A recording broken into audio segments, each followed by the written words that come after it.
There we go. Hello, everybody. Let's get started with please make the mudra for the mandala, and we'll offer the mandala. Here is the great earth filled with the smell of incense and covered with a blanket of flowers. The great mountain of 4 continents wearing the jewel of the sun and the moon.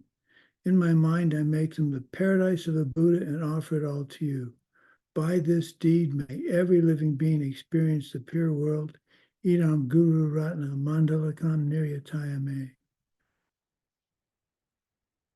Now we'll go for refuge. I go for refuge to the Buddha, Dharma, and Sangha until I achieve enlightenment. By the power of the goodness that I do in giving and the rest, may I reach Buddhahood for the sake of every living. I go for refuge until I am enlightened to the Buddha, Dharma, and Sangha until I achieve enlightenment. By the power of goodness that I do in giving and the rest, may I reach Buddhahood for the sake of every living being. I go for refuge to the Buddha, Dharma, and Sangha until I achieve enlightenment. By the power of the goodness that I do in giving and the rest, I will reach Buddhahood for the sake of every living being. Okay. Let's get started with rejoicing. I'm going to start with Mike's in my upper left corner. Mike, you're up. I was just thinking, I hope he doesn't choose me first because I have nothing. Um, what can I rejoice about? Um, mm, mm, mm, mm, mm. I'll share something I kind of was thinking about earlier this morning. I've been, I have a couple business things going on, and there have been opportunities where I can, I could lie. I could say a little white lie and say that like something's a little bit different than it is, or something's a little bit better quality than it is, and no one would know, and no one would be able to prove it, and it's not even something that like people would even be looking for. Um, but I would know. And I've just noticed that um not that I even would have done these things before. Like it's not that like, I just have a compromised morality as a baseline, and this is just turning me around completely. But like it's really I'm like hypersensitive to it now. So I rejoice in that. Good. Well, that's the point of all this is I like the term hypersensitive. I think that's really nice. I'm going to adopt that, I think, because you find, well, the challenge we were looking for today was judging others. And you don't really realize, well, I never really realized how you're judging. You have an opinion, and you can take the opinion and make it into a judgment, or you can take the opinion and just deal with it. And I think, well, your point about these little white lies, there's something we talk about, shame and consciousness. Shame is that not consciousness? What's shame and, oh, I'm spacing on the word. One is where only you know, like you said, only you know that it's not true. And the other is where everybody, Предупредительность. say again?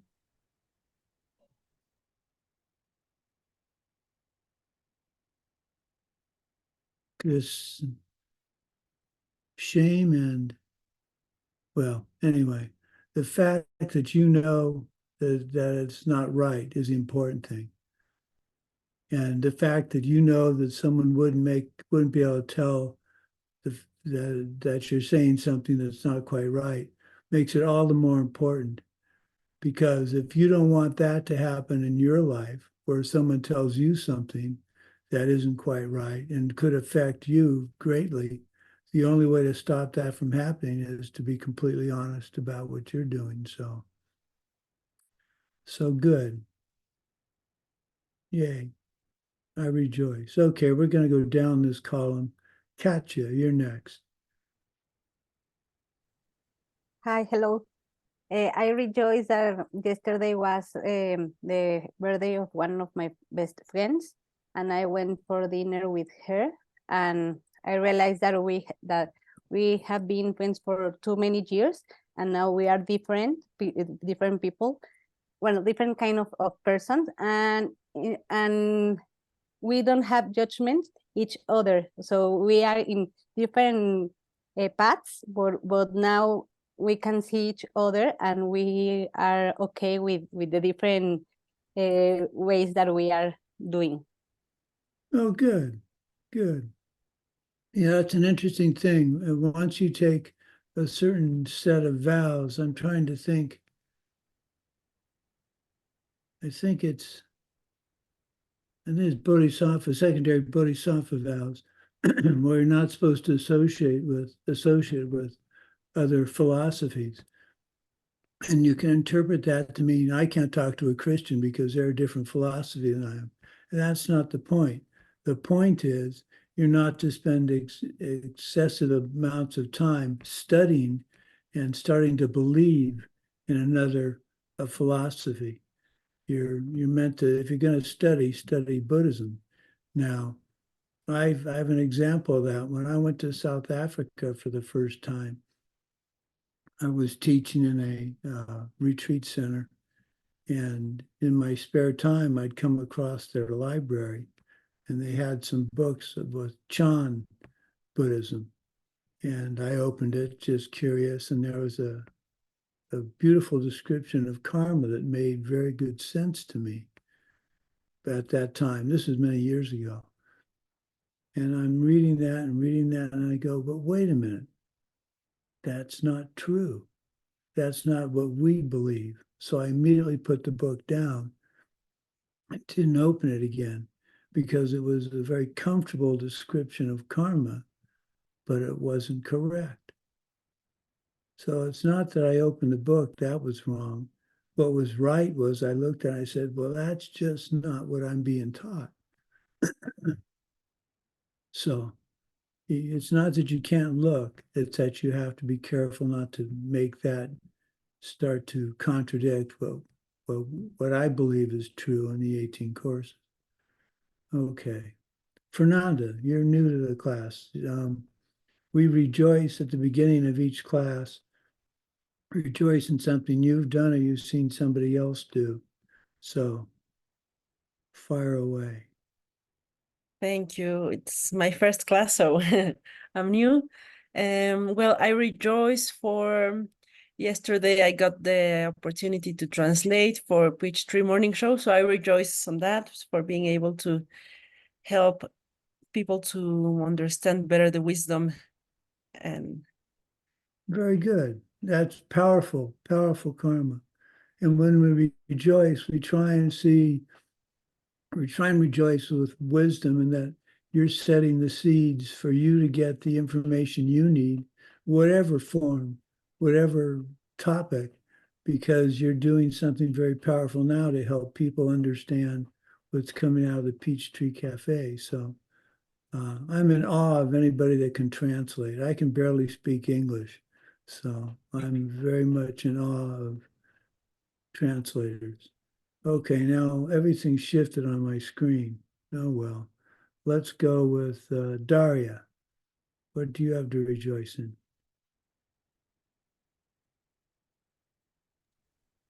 Good morning, Venerable Sumati. I need to translate it. Да, хорошо, я буду переводить. Please. Ага. Ну, первое,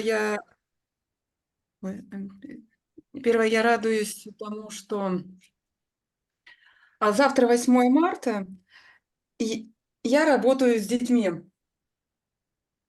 Tomorrow Yeah. is, first thing she's happy is that tomorrow is 8th of March. It's a very big holiday in Russia for Women's Day, International Women's Day. And Daria is working with kids. И дети сегодня мне дарили подарки. Ну, они такие были радостные, что они дарили.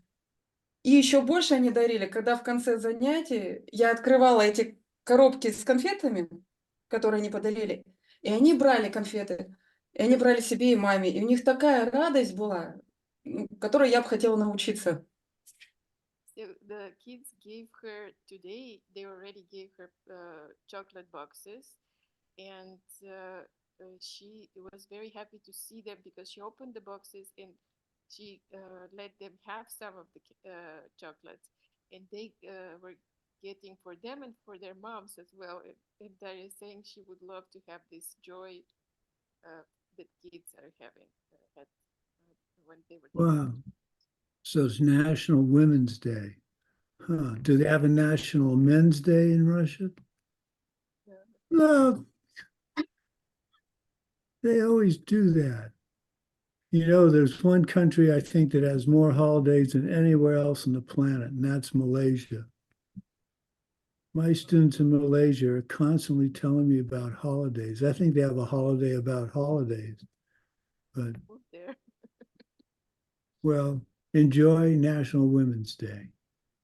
I like semi-sweet chocolate. That's well, I like any chocolate, but semi-sweet chocolate's my favorite.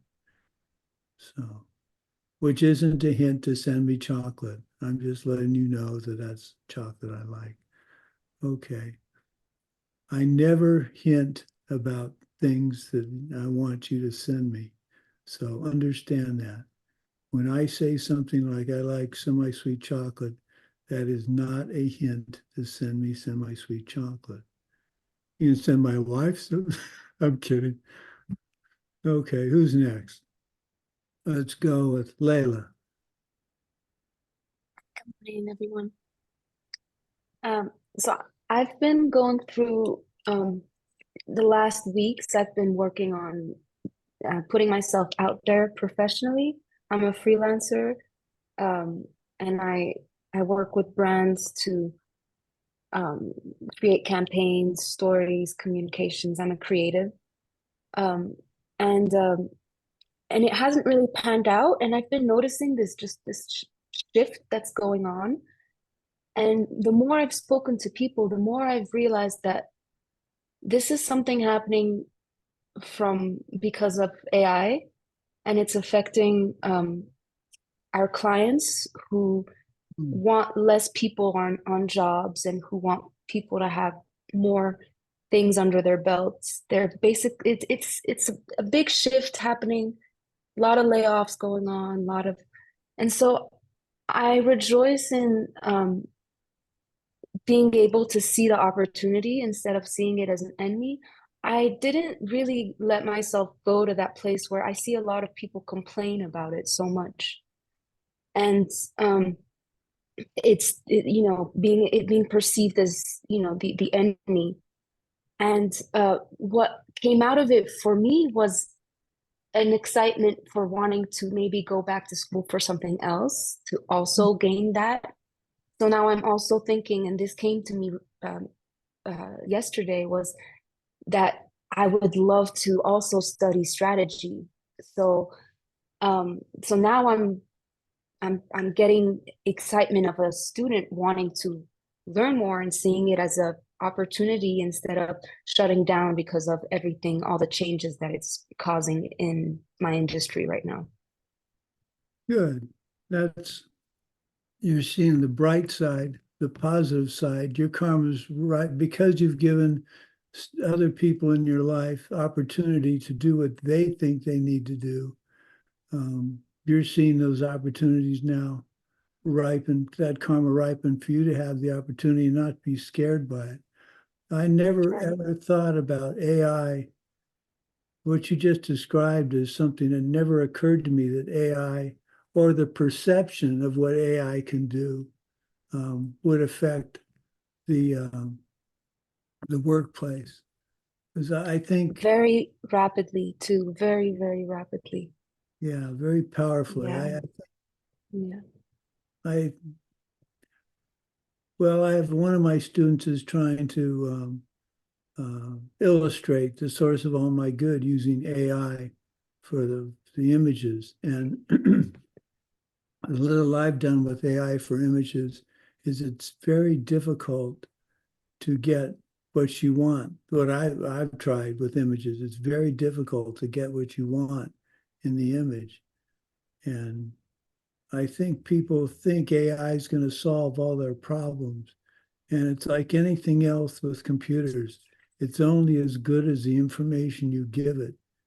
You can't read my mind. You may think AI can read your mind, but and as far as I understand it, you can. It can. So very interesting. Well, it'll be interesting to see where that takes you. Okay, let me Also see. interested to see where that takes me. Yeah. Okay, Evgeny, what do you have to rejoice in?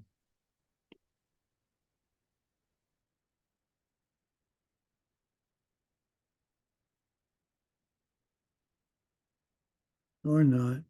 Okay, Tatiana.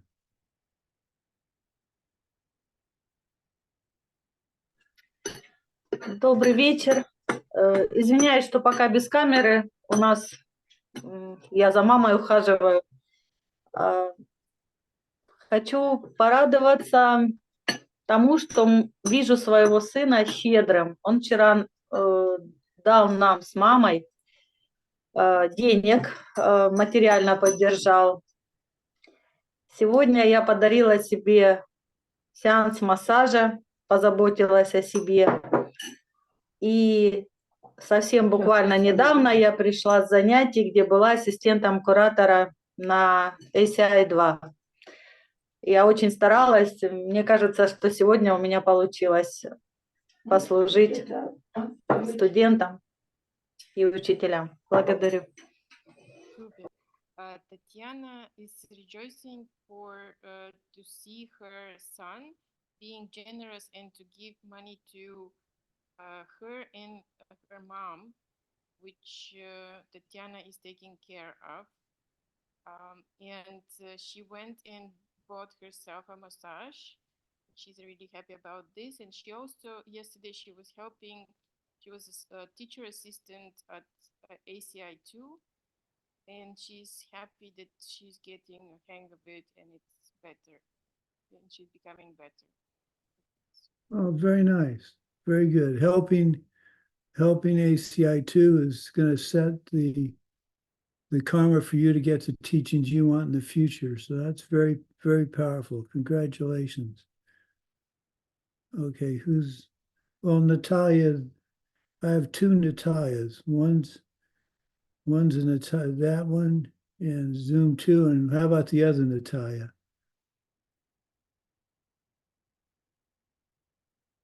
I can't hear you. So. Is still me? I don't know. No, yeah, go ahead. Is there another Natalia? Yeah, but you go ahead, dear. What can you rejoice in? Okay, I rejoice in studying the wisdom and that I can deepen my understanding about how reality works and allow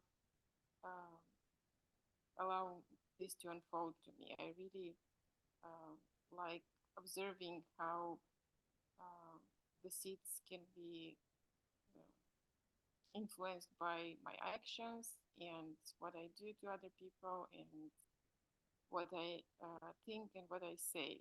And I need to be very careful about not lying, which is we discussed already today that there are white lies and they are hard to catch. So I'm being very careful with this. Yeah, white lies and judgment. I think those two considerations or afflictions are I think we tend to think we don't do stuff like that, the obvious lies. But as we all know, the karmic deed grows every 24 hours. And so a small lie, what we're calling a white lie, oh, it's just a small lie, it doesn't matter, grows and grows and grows. and turns out to become something that's someone telling you you can't rely on them. And I think that's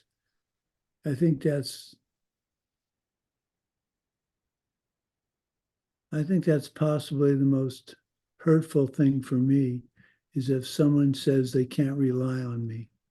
And I had a very interesting experience about that I'd like to share with you. I was working on becoming a translator during the end of 3-year retreat, when we were in a little bit of communication with the outside world toward the last month or so. And I was working on it, and I got a recording from a translation class. Geshe had asked me to come up to a translation class in Sedona, which is 4 hours from where I live. And I had other commitments for that particular day. And I believe the commitments I make, I need to keep. So I respectfully declined. And I then heard recording later. And one of the students said, "What about David? What about his translation?" And Geshe said, "He's not reliable." And that really hurt me to the core. Not that he said it, because that's my karma ripening. But what did I do in the past to become unreliable? And I searched and searched, and I still to this day don't know where that came from. But obviously it's something I did in the past that ripened in the present. And so if I don't want that to happen in the future, I need to be reliable now. It's really just that simple. Okay, who's left on my list here? We've got the other interpreter, the other Natalia. So what do you have to rejoice in? Hello, can you hear me? Yes, I can hear you.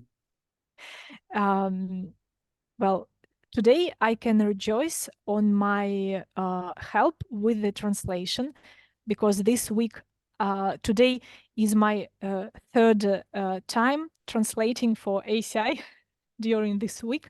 So I can rejoice on translating a lot this week.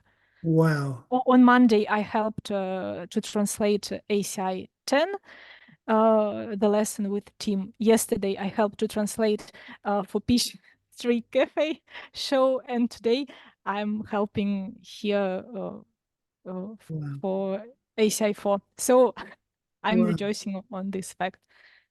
Wow. Thank you for the opportunity Oh, to sure. plant the powerful seeds. Is it exhausting to do that? Well, no. This week I feel like I have a lot of energy. So Oh, very good. Well, thank you for all that translating, and thank you for uh, keeping up with me. thank you Oh, for the opportunity to plant very powerful seeds. Thank you. yeah. I saw Hata. She or he was on, and I don't see him.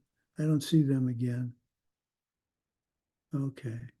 Well, so what do I have to rejoice in? Well, I rejoice in having such wonderful students that are interested in the Dharma. I rejoice in having Geshe Michael having created these courses and having the ability to have others teach. And that's one of the many things I respect about Geshe Michael, is he wants us to teach. He wants his students to help spread the Dharma, instead of saying, "Well, I'm Geshe Michael and only I can spread the Dharma." He's empowering us to do it. And I think that's really extraordinary. I'm supposed to get the page proofs for my latest book today. I haven't yet. And instead of being annoyed about it or upset, I'm just accepting the fact that my karma will ripen soon to get them.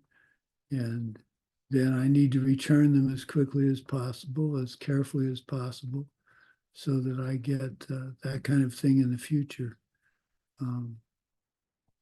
I've modified the medication for my Parkinson's, and so far it's working very nicely. one of the medications can damage my heart. And so I'm trying to lessen the dosage I take. And I've cut it down from 2.5 milligrams to 1.5 milligrams. And that should help tremendously with any damage to my heart. So I hope to find out soon whether that's true. Oh, I know the other thing. I've developed the Tibetan book, well, the Buddhist book of lists, and I now have Vietnamese students who are translating it into Vietnamese. So we have Chinese, Vietnamese, Russian, Spanish, German, and English. So 5. Did I say Spanish? I think I did. Yeah, I have 5 languages this is going to be in translated into. I'm very excited about that. And I was reading through trying to find format errors and spelling errors. And I've read this so many times. I don't know if you've had that problem when you write something and you read it so many times, you don't really read it carefully. So I have my students from South Africa going through and reading everything one more time. And it is amazing how many format and spelling errors they're finding. But the whole point is, and I don't take that negatively. I'm very happy that they found these things so I can correct them before we release it to everybody. So that's my rejoicing. Okay, so class. So this is class 2, levels of reality and the types of valid perception. These classes are fairly short. I don't like doubling up unless I absolutely have to, because I want you to be able to do the homeworks carefully and the readings. So there are 3 levels of reality.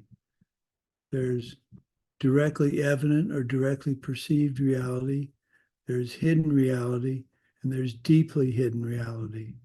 So directly evident reality, that's fairly obvious. This refers to those obvious things that we normally and validly perceive directly. There's no logical reasoning involved. It's directly perceived. I see you on the screen. I don't have to justify it or understand it. I see it right there. You're on my screen.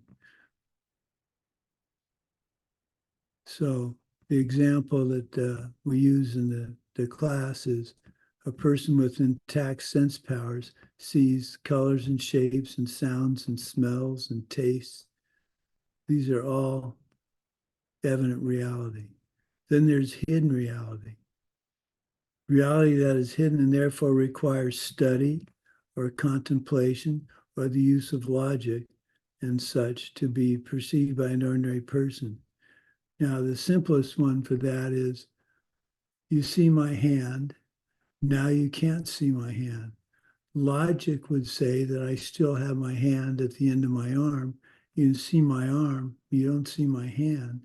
But logic says that unless you see me screaming in pain, I have the my hand at the end of my arm. But logic is telling us that. I don't know. You don't know that my hand's down there. I do because I can see it. But if I put it under the desk, I can't see it. Yet, I hope it's still there. So that's hidden reality. Another hidden reality is emptiness is a hidden reality for a normal person. You can't see it unless you have had the direct perception of emptiness. That doesn't mean it doesn't exist. It means we have to do something to demonstrate that it exists. Another example of hidden reality is subtle impermanence. The fact that changing things are changing instant to instant. This cannot be directly perceived by the senses of an ordinary person. when I was first learning about karma and emptiness, and the karma ripens 65 times per finger snap, I thought of I'd write a science fiction story, a short story, about a guy who invents, or a gal who invents a camera that takes pictures at 70 frames per second. What's the normal frame rate? Is it 25 frames per second? Is it, Mike, is that the normal? Is it 25?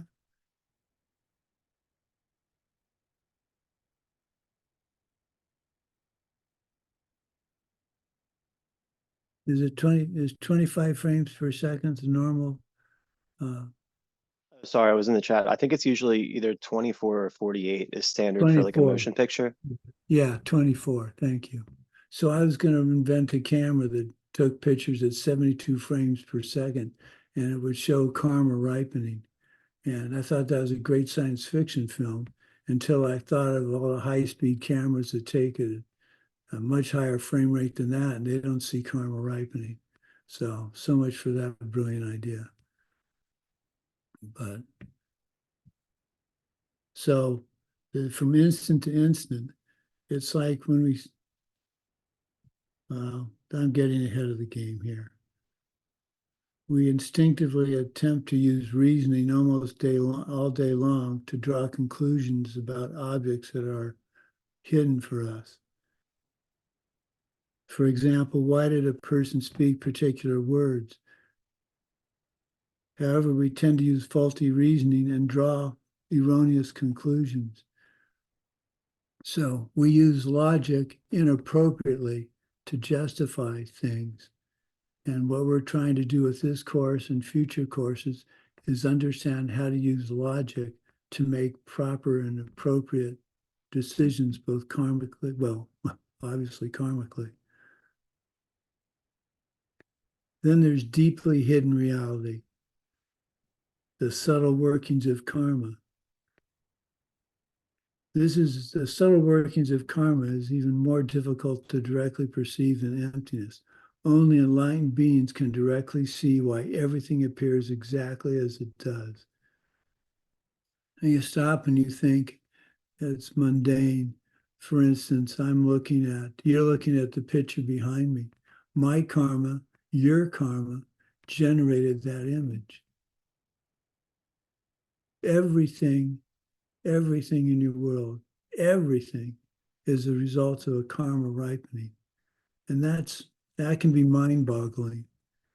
How can my mind possibly be generating? How can karma possibly be generating this? But then you think it's 65 frames, 65 karmas per second, per finger snap, which is basically a second. It populates your, well, is that the right term?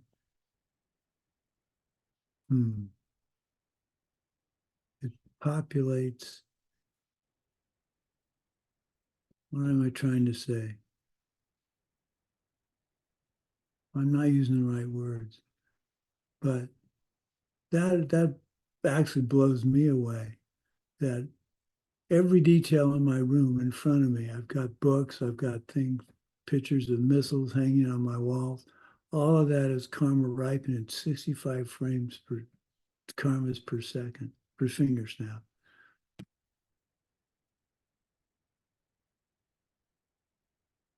So deeply hidden reality, we need to rely upon the authority of an enlightened being on matters that are deeply hidden. So we need to establish under what circumstances a Buddhist can accept another being's statement on a topic.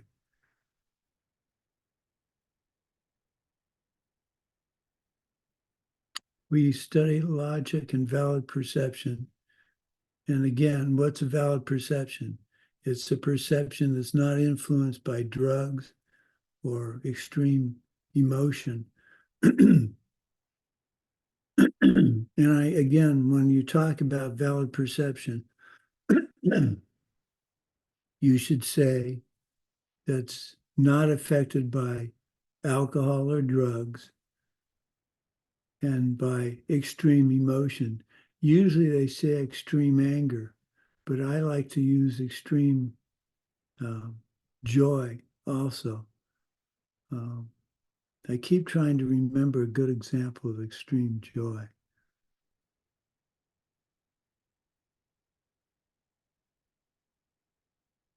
Well, anybody out there have a good example of extreme joy where you do something uncontrolled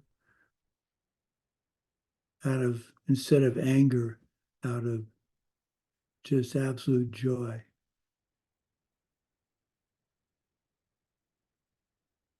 What's a good example? Maybe the kids, when children are just kept eating chocolate. Oh, yeah. Okay, so you're diabetic and you're so very happy about something that you eat a lot of ice cream. So because you forget that you shouldn't do that, because of such, you're so happy about something. So extreme emotion, either happy or unhappy, is something that could shade or affect your perception. So we need to ascertain whether we can develop a mental tool with which to perceive things intellectually that are presently hidden. So what kind of things do we need to use logic to perceive that are deeply hidden? Here are just a couple. Well, 5. Do enlightened beings really exist? Does the craving spirit realm really exist? Is there a path by which an ordinary Westerner could reach omniscience and total purity, i.e., enlightenment? Is nirvana really possible? Do past and future lives exist? These are the kind of deeply hidden things that we need to use logic to understand and perhaps perceive. And again, very important part of your Dharmic studies is to understand that if you don't understand now, you don't say it's not possible. You put it on the back burner and revisit it on a regular basis to see if you can, a new teaching or new teaching has opened up the possibility for you to understand that particular subject. So, do craving spirit realm beings exist? I hope we can show that in the not too distant future, in future courses, which are coming up soon. We cannot perceive the answers to these questions with our senses. They are hidden reality. So we need to explore whether we can use reasoning to ascertain the existence of these things or not. We need to explore the truth of these questions in order to more convincingly take refuge in the 3 jewels.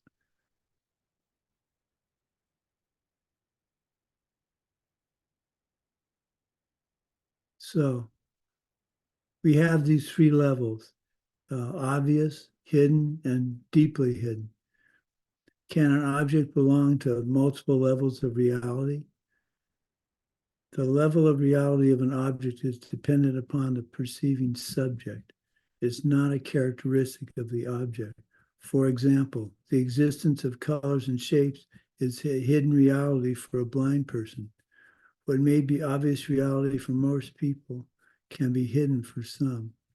As an example, a sighted person would see the sun as something bright, yellow, and illuminating the world. A blind person, if you said that's the sun, they would experience it as heat because they don't have any vision. So, is the brightness of the sun something they would be able to comprehend? No, it would be a deeply hidden reality for them. But we could describe it to them in such a way that they would understand it's not just heat. There's a brightness to it. How would they understand the term brightness? That's a good question.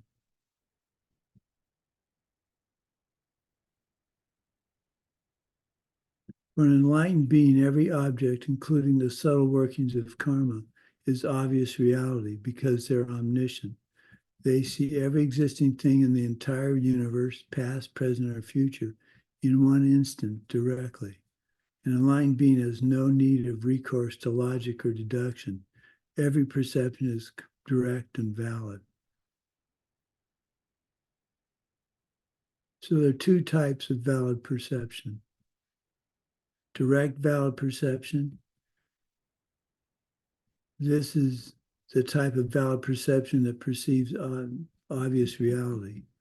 That is, perceptions of the five sense consciousnesses and the mental consciousness during the path of seeing. The perception of emptiness by an Arya in a deep state of meditation is direct. It's not an intellectual perception of emptiness.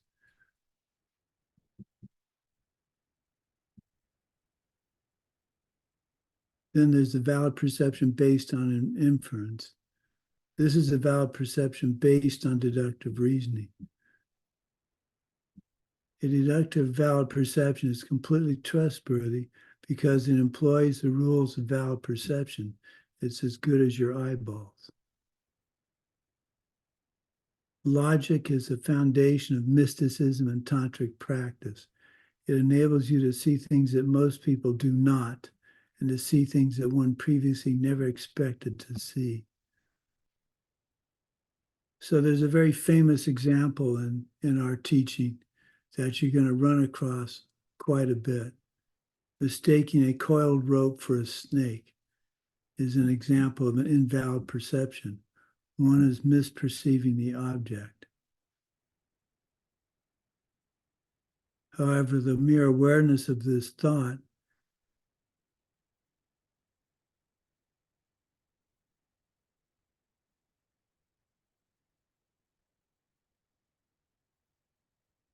is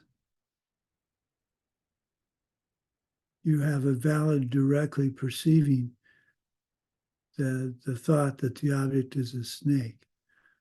So the thought that the object is a snake, as opposed to the fact that the object is not a snake, does exist. The existence of this thought is established by the direct valid perception of the thought. That's a little confusing to me.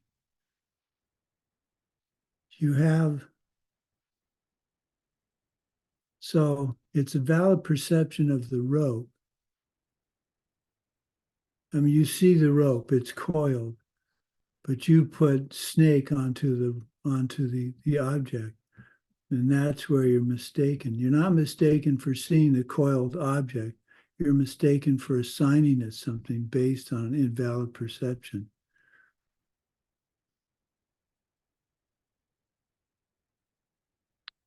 The context of Master Dharmakirti's commentary on valid perceptions. So now we're getting into the various sources of these classes. Master Dharmakirti is concerned to prove that it's possible for a being to reach a state of enlightenment and that enlightenment does exist. In the process, he refutes certain Hindu schools which reject the existence of past and future life, and therefore asserts that it's not possible for a being to develop the holy great compassion of a Buddha. So the Hindu philosophy doesn't believe in past and future lives. And because of that, there's no way that a person could accumulate the type of compassion necessary to become a Buddha. So Master Dharmakirti seeks to prove to us, for us, help us prove the existence of past and future lives, to establish that one could develop over many lifetimes something called holy great compassion and the other qualities of the Buddha.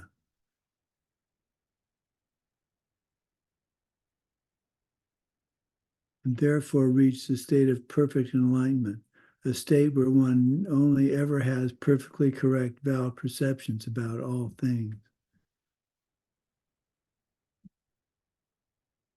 So this class discusses Master Dignaga's opening homage quite extensively.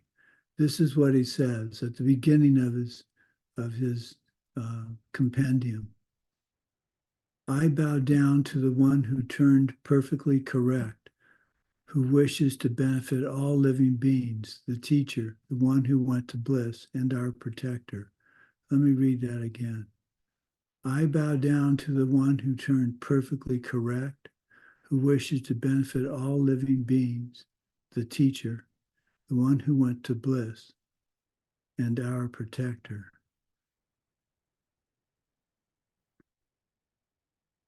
Master Dharmakirti based his commentary on these 5 qualities of an enlightened being.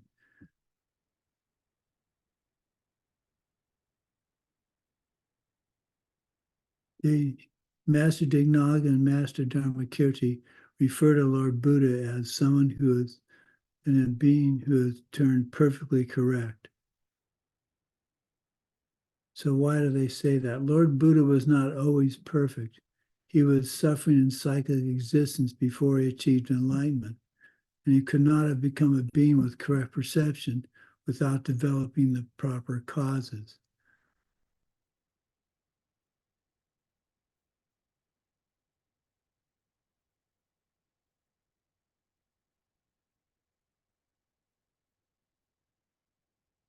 So I've lost a page of my notes, so hang on a minute.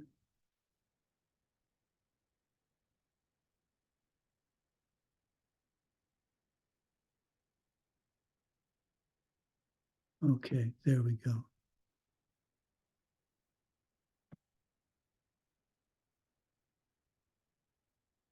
Come on, computer.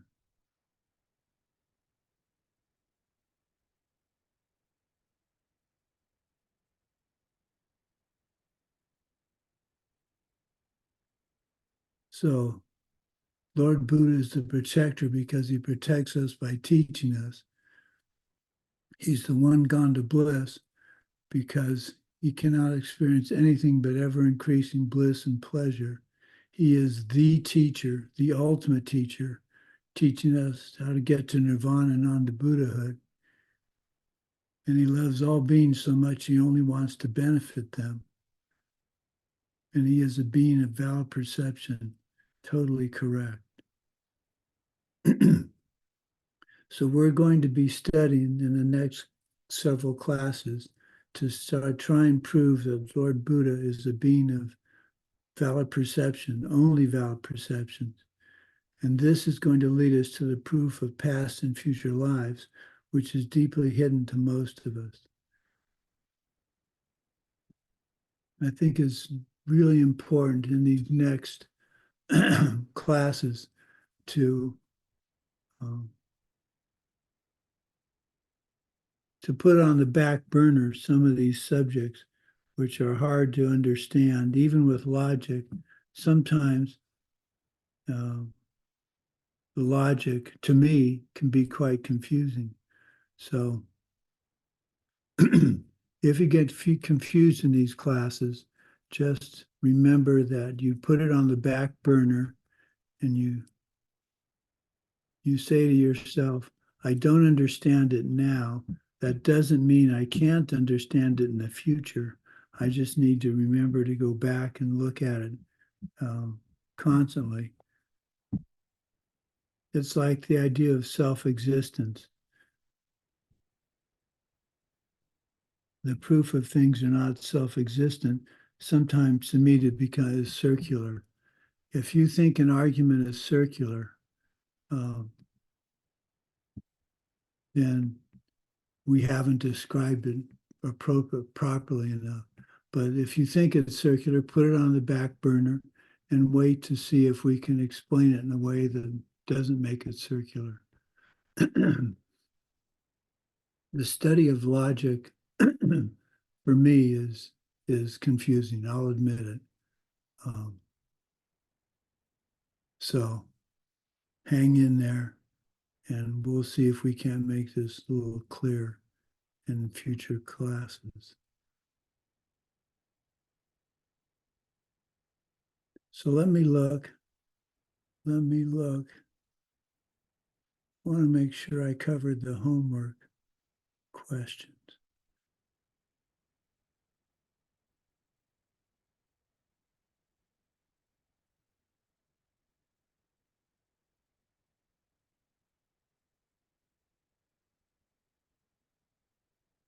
Bear with me a minute here. I'm going to bring up the homework for this class.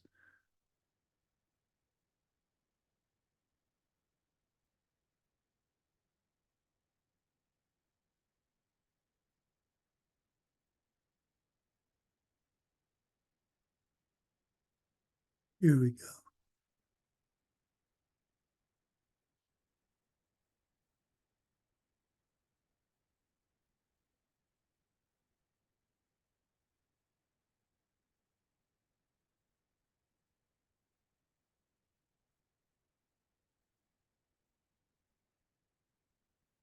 I think.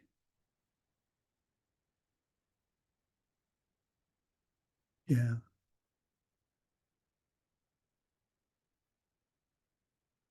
The 5 major elements of Master Dignaga's opening statement. So his opening statement again was, I bow down to the one who turned correct, who helps all beings, the teacher, the one who went to bliss and our protector. So the 5 major elements of this statement are those who have turned into one with valid perception, a Buddha, those who wish to benefit all beings, someone with great compassion, a Buddha, the teacher, he's the ultimate teacher, the one gone to bliss and the protector. So that's the 5 major elements of the statement. And what we're going to do in the next classes is go through and prove those points.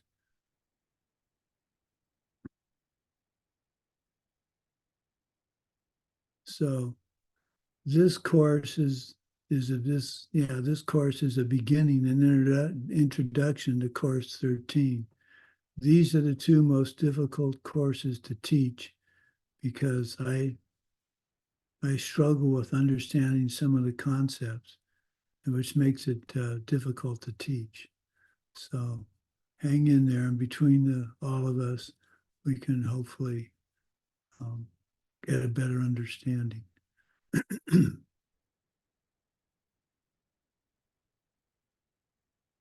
So with this confusing subject, does anybody have questions that I might be able to answer?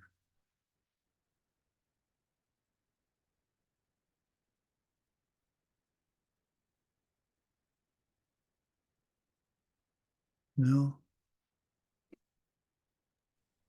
I have questions. Okay, go ahead. Наталья, можешь привести меня?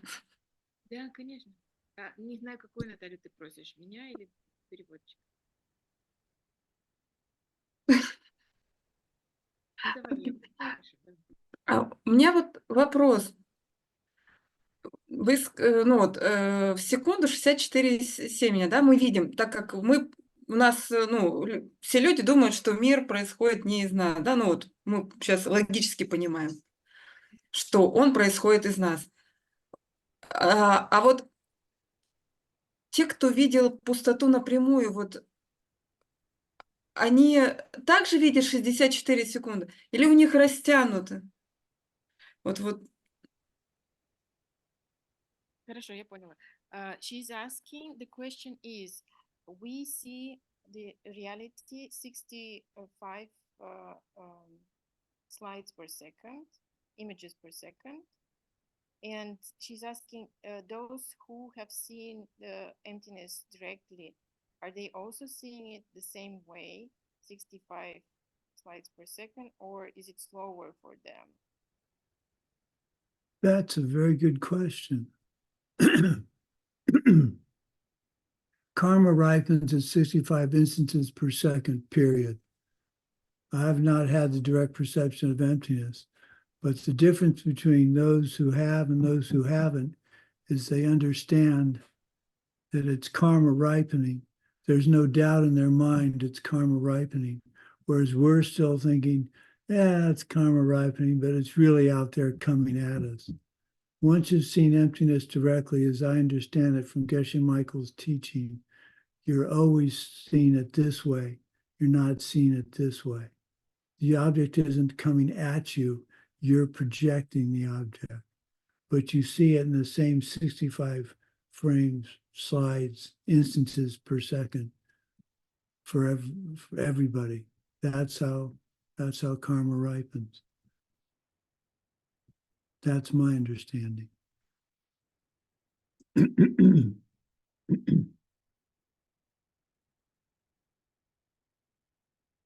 Does that answer your question, Daria?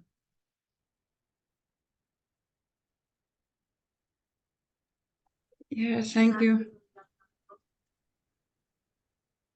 It would be interesting.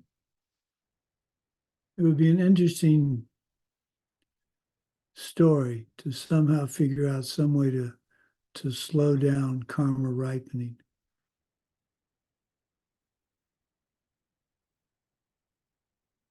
It would be interesting to see. Well, here's a good example. I was exercising this morning, and out of the corner of my eye, I saw a white object float down out of the air. And I thought to myself, where did that come from? My first thought was, oh, cool, that's a karma ripening out of absolutely nowhere. I have no idea where that came from because I couldn't see where it originated from. It just all of a sudden appeared. I thought, wow, that's karma ripening, very cool. And then my mind, because my mind couldn't accept that, I had to find out why and where it came from. And it came from a stack of papers that a fan had disturbed and blown a piece of paper off of. But for that split second, it was like, wow, that materialized out of absolutely nowhere. I don't know if any of you have had that feeling of something ripening like that. That was really cool. One thing, as as you start to have interesting experiences in your karma and your dharma career, I found a very interesting thing happens.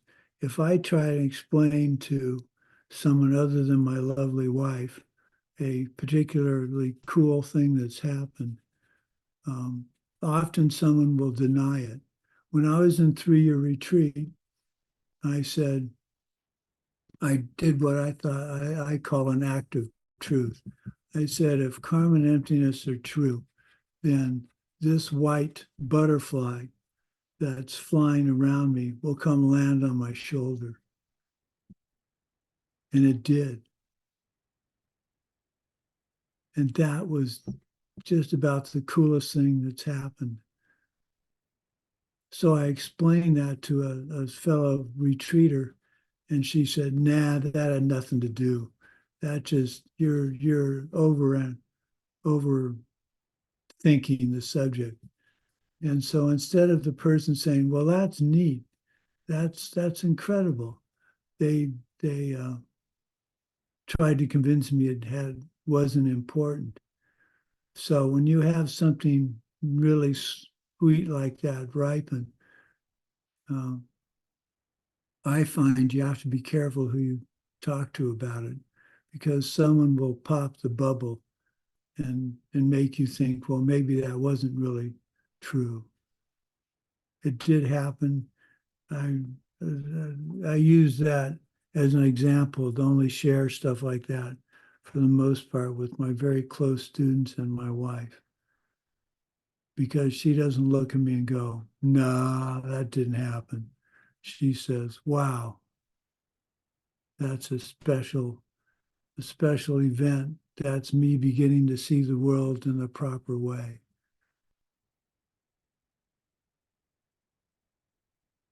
Okay, let's do a dedication. I keep saying to all of you, but at one day, we're going to have a 2-hour class. And I rejoice when that happens. So we're going to dedicate now.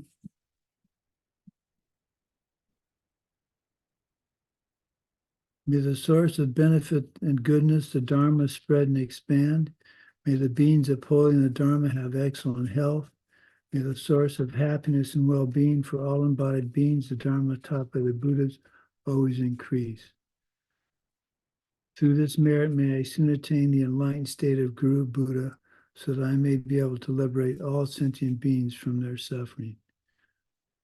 May the precious Bodhi mind not yet born arise and grow. May that born have no decline, but increase forevermore.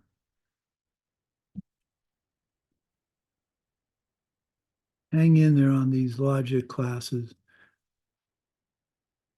I'm trying my best to convey the knowledge that will set the seeds for you to understand logic and valid perception down the road. Okay, we'll see you all next Monday. Monday. Yeah, Monday. Some days are better than others for me. But today's a little bit foggy, but I'm hanging in there. Okay. Okay, everybody. Bye-bye. Thank you. Thank you. Bye. Thank you. So Natalia, she already go? No, I'm here. Yeah, there I'm you the are. other, the interpreter. Yeah, I saw in my email popped up. So you're saying something about doing a translation in Bulgarian?